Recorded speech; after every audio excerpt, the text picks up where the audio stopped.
భాష తీయదనం, తెలుగు జాతి గొప్పతనం, తెలుసుకున్న వాళ్ళకి తెలుగే ఒక మూలధనం. తల్లి తండ్రి నేర్పినట్టి మాతృభాషరా, తెలుగు మరచిపోతే వాళ్ళని నువ్వు మరచినట్టురా, ఇది మరువబోకురా. తెలుగు భాష తీయదనం, తెలుగు జాతి గొప్పతనం, తెలుసుకున్న వాళ్ళకి తెలుగే ఒక మూలధనం. తల్లి తండ్రి నేర్పినట్టి మాతృభాషరా, తెలుగు మరచిపోతే వాళ్ళని నువ్వు మరచినట్టురా, ఇది మరువబోకురా.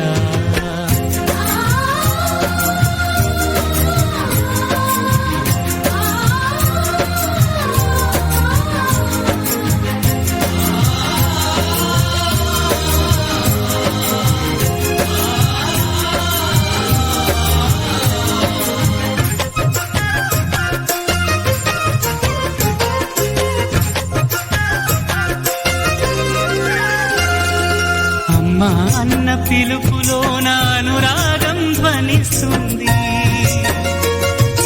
నాన్న అన్న పదములోన అభిమానం జనిస్తుంది, మమ్మీ డాడీలోన ఆ మాధుర్యం ఎక్కడుంది, మామ అన్న మాట మనసులో తుల్లో నిలుస్తుంది, అత్త అంటే చాలు మనకు ఆదరణే లభిస్తుంది, ఆంటీ అంకుల్లోన ఆ ఆప్యాయత ఎక్కడుంది.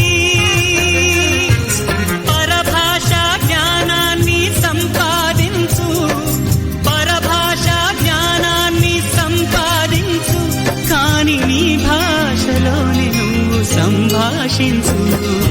తల్లి తండ్రి నేర్పినట్టి మాతృభాషరా, తెలుగు మాట్లాడి నువ్వు వాళ్ళ రుణం తీర్చరా, కొంత రుణం తీర్చరా.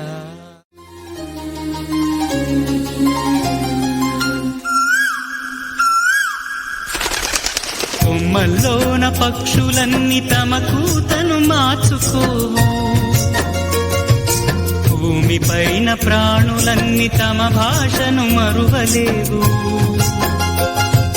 మనుషులమై మన భాషకు ముసుగును తగిలిస్తున్నాము. ప్రపంచాన మేధావులు మన పలుకులు మెచ్చినారు, పొరుగు రాష్ట్ర కవులు కూడా తెలుగును తెగ పొగిడినారు. ఆంధ్రులమై మన భాషకు అన్యాయం చేస్తున్నాము. అభివృద్ధికి ఉండాలి నింగే హద్దు, అభివృద్ధికి ఉండాలి నింగే హద్దు, అది భాష ఆచారాలను మింగేయొద్దు. తల్లి తండ్రి నేర్పినట్టి మాతృభాషరా, ఉప్పు పాల భాష పలికేందుకు సిగ్గుపడకురా, వెనక్కి తగ్గమాకురా. తెలుగు భాష తీయదనం, తెలుగు జాతి గొప్పతనం, తెలుసుకున్న వాళ్ళకి తెలుగే ఒక మూలధనం. మమ్మీ డాడీ అన్న మాట మరుద్దామురా, అమ్మా నాన్న అంటూ నేటి నుండి పిలుద్దామురా, ప్రతిజ్ఞ పూనుతాము.